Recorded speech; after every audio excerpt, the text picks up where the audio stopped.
Central Bank of Kenya data shows that Kenyan bank loan defaults have crossed the half-a-trillion shilling mark for the first time, setting up thousands of borrowers for property seizures in an economy hit with reduced cash flows and inflation that has squeezed household budgets and demand for goods.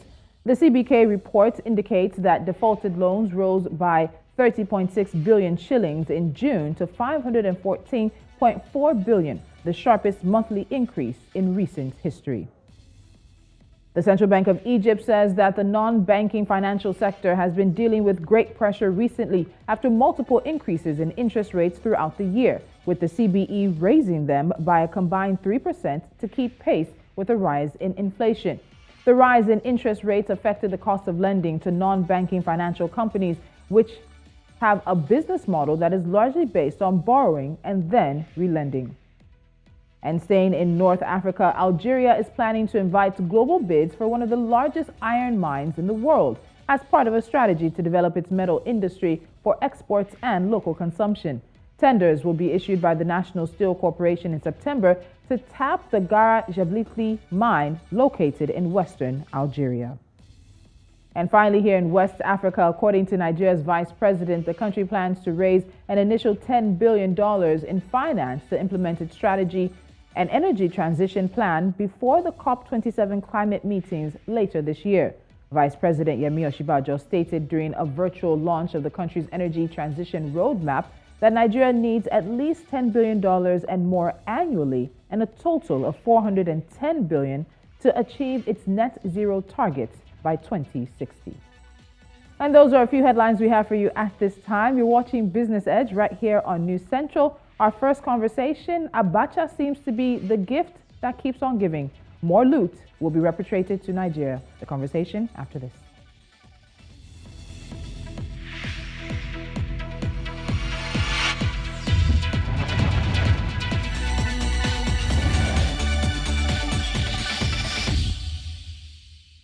Nigeria has entered into a fresh agreement with the United States, which will see $23 million looted by former head of state General Sani Abacha returned to the country.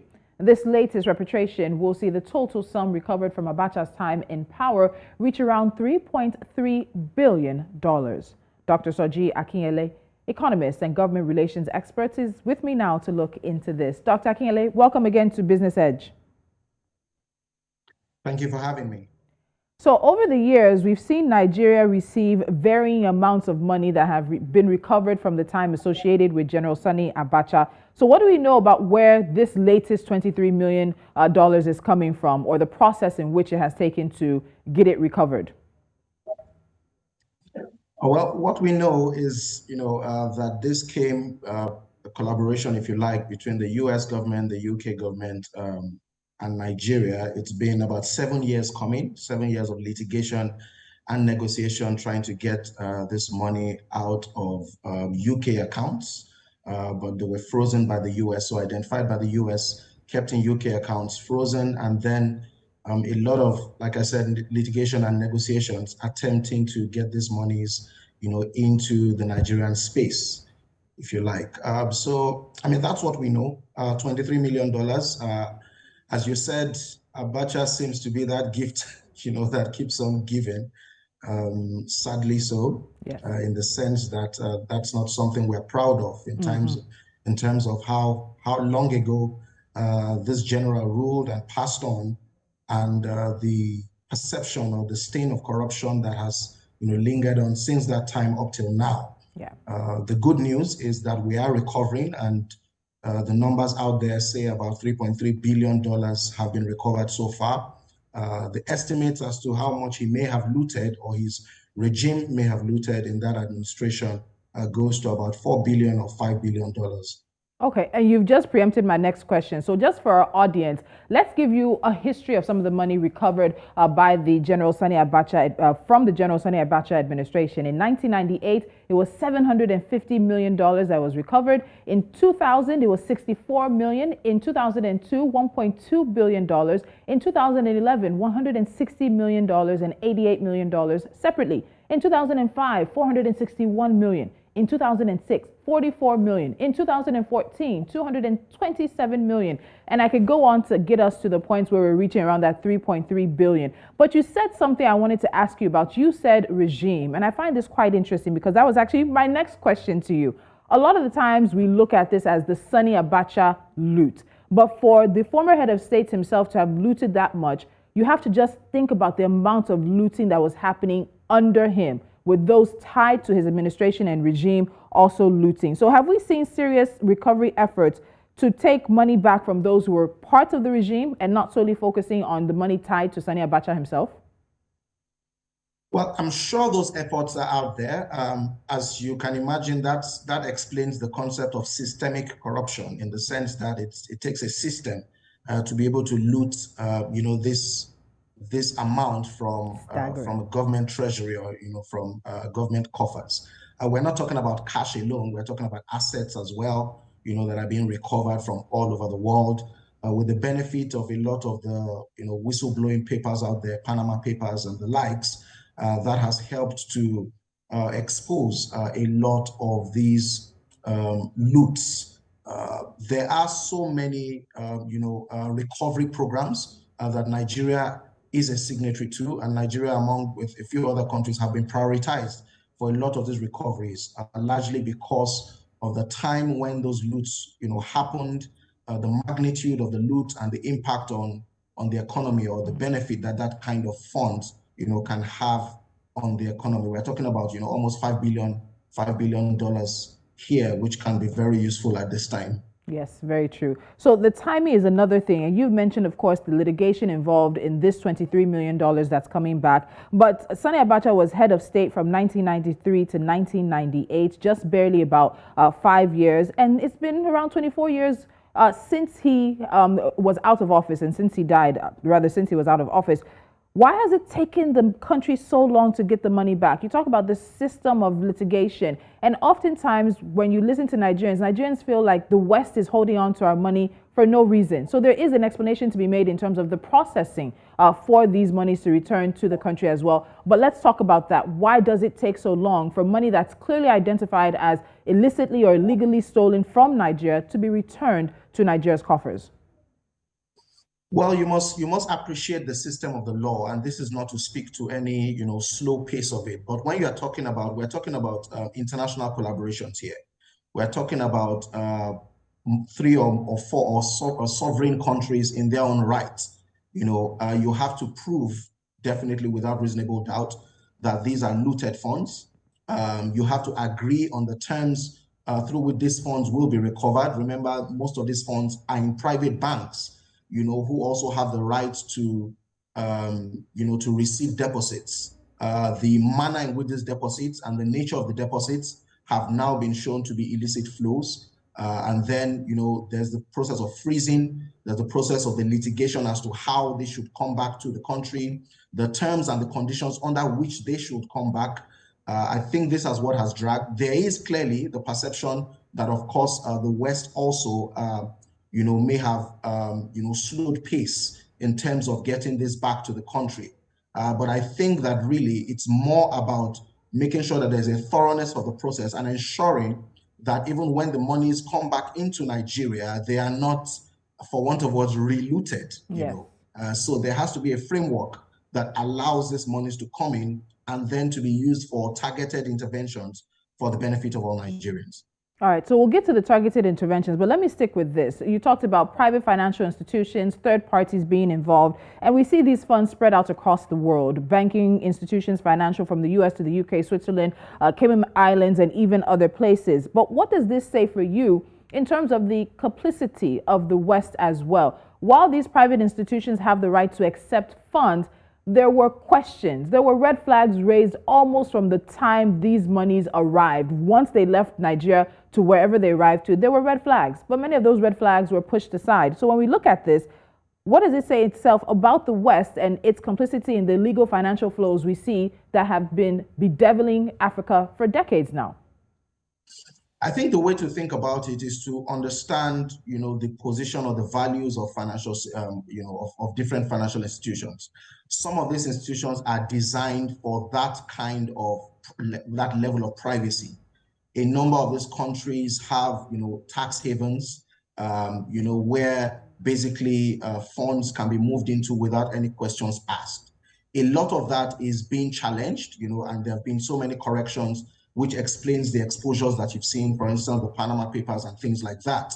But ultimately, I would not say it is, what you call complacence in the sense of the West as a whole. It's more of the values of financial institutions and understanding that financial institutions, both locally and internationally, need to be held accountable for the manner of deposits that they receive, for the source of funds, and just very simple, the KYC, if you like, requirements that are needed before these kinds of funds are deposited in their accounts. We have so many international, rules and laws around illicit flows. So many, anti-bribery acts across the world, from the US to the UK, even in Nigeria. We're signatories to, the Interpol and different organizations that track these kinds of financial crimes or, asset recoveries. And I think that, the more we test the system, the more these kinds of,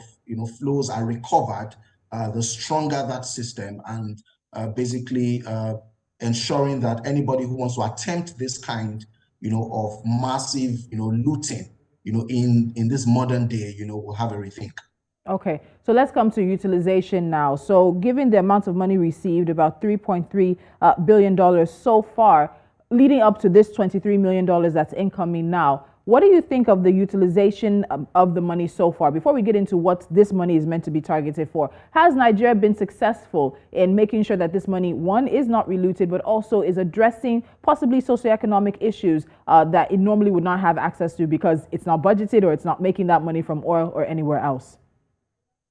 Well, the low-hanging fruit in terms of utilization is to, as much as possible, use it to plug loopholes in the budget.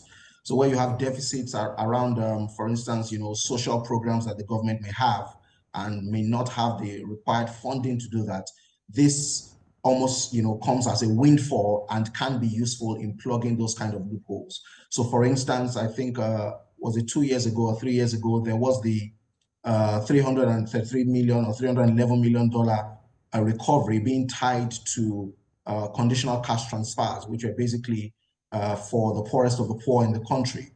The benefit of that, therefore, is that it then becomes easier to trust first the system, or the government in this case, to use those monies, because there's a ring fencing that comes around it, specific for certain projects. And in the process that those projects are not, effectively utilized, or those projects are not effectively funded by the recovered funds, then certain clauses, punitive clauses, can be triggered. So I think what we need to do, as a country or as citizens, is to demand, that level of accountability, that level of transparency in the utilization of the funds, by asking from time to time that the government itself, make these available, for public scrutiny, so basically triggering the Freedom of Information Act, and other acts that demand that government show these records and the utilization of these types of funds. So interesting enough, with the conditional cash transfer, there were questions as to that usage. The idea being that this money coming in should be put forward to a program that will then pay for itself, or again, bring more money back into the system. So let's look at what the $23 million incoming is projected to be used for. So the government has said the funds will be used to develop the Presidential Development Infrastructural Fund projects. And this includes the Abuja-Kano Road, the Lagos-Ibadan Expressway, which is 20-something years old, if you don't know that, and the second Niger Bridge, which they say should be completed fairly soon. When you look at the projects that this $23 million is being targeted for, do you think this is the best utilization? Can they help to pay the country back? Can they, in their own way, also be sort of economic, of course, with the Niger Bridge, yes, economically viable additions to Nigeria's economy? Let me answer the implied question. There is no perfect or silver bullet in the sense, or perfect answer as to what the funds should be utilized, for. There are priorities, and the work of government is to, as much as possible, prioritize what needs to be done. For instance, at the time, just taking you back a little, at the time when the $311 million were recovered, there was the conversation around whether it should be used for, the social investments, the conditional cash transfers, or whether it should be used for infrastructure. Now we are here with $23 million, and there is the question as to whether it should be used for infrastructure or whether it should be used for instance, paying the ASU strike. So there are priorities, and it's the at this point, the prerogative of the incumbent government, right, to prioritize and to justify that prioritization. So in this case, the justification is that these infrastructure projects, are connector infrastructure to the rest of Nigeria and are very important. That has been prioritized. That has been agreed with the other parties involved, the UK government, the US government, the Ministry of Justice, Department of Justice, and certain agreements have been signed where even civil society in Nigeria will begin to monitor the utilization of these funds. The Nigerian Sovereign Investment Authority will be the manager of the investments, of this intervention into the fund, of this intervention into the projects. I think that when you put in place those kind of ring fences and those kind of clauses, it helps and limits one, the ability to again reloot, two, brings up, reduces the perception that these funds will be susceptible to any corrupt practices again. Yeah. The NSIA has been very effective in managing the sovereign funds that have been put in its purview over time, and so it's a respectable institution to be able to manage this. Okay, so finally, Dr. Akinyele, before I let you go, the question has to be: has Nigeria learned? I'm very sure to a reasonable extent we can say that we will never see this level of looting again of the national coffers in Nigeria, but we still have loopholes. There are still illegal and illicit financial flows out of the country, the largest economy on the continent, the most populous black nation on earth. Has Nigeria learned? Are we doing enough to plug the loopholes and the sinks and the drains, which has corruption draining our economy? Well, as you know, learning is a lifelong process. So we will continue to learn.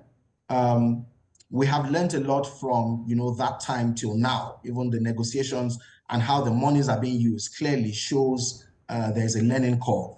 At the time when, the $311 million was brought in, there was the argument that you want to, do conditional cash transfers to the poorest of the poor, yet you do not have a national social register. As of today, we know that social register exists. We know that it's covered about 752 local governments, and probably about 50 million of the poorest of the poor in the country. So there is a learning curve in the sense that the government, is gradually doing what it can do to ensure that whatever funds are coming in are used in the right way. It's left for us to see again. With this $23 million, how effectively that will be utilized. And, it is our responsibility as citizens to hold the government accountable by, from time to time, like I said, demanding that level of transparency to show the extent to which these funds are used. And that is where the civil societies, mostly, have a very effective way to show their role in the economic system. All right, we'll leave it at that. Dr. Shoji Akinyele, thank you so much for your time. We'll be following the money as it comes in and hopefully also following along with the projects. I do appreciate your time today. Thank you. And I had to stop at one point reeling off the amounts of money that have been recovered from the Sani Abacha administration. Throughout Nigeria's history, there's also the $311 million in 2020 and now $23 million for this year. It may not be the last, and there's an estimated just over maybe $2 billion still out there somewhere. That belongs to Nigeria, that was looted, and the government is looking for it. You're watching Business Edge. When we come back, what we'll be looking at are the biggest international business stories. Stick around.